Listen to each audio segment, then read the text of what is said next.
Welcome back to another technical deep dive here in the debug zone. Today, we're tackling a big question and breaking it down with insights from other users. Hopefully, this clears up some misconceptions and helps you get the answer you need.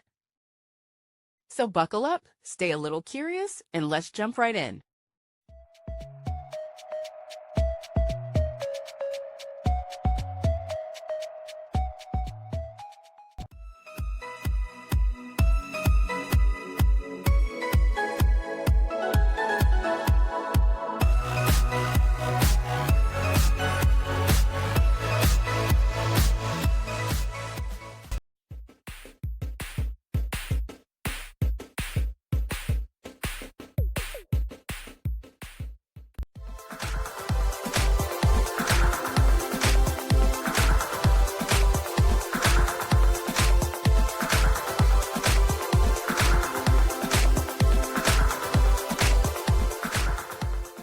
And that's a wrap.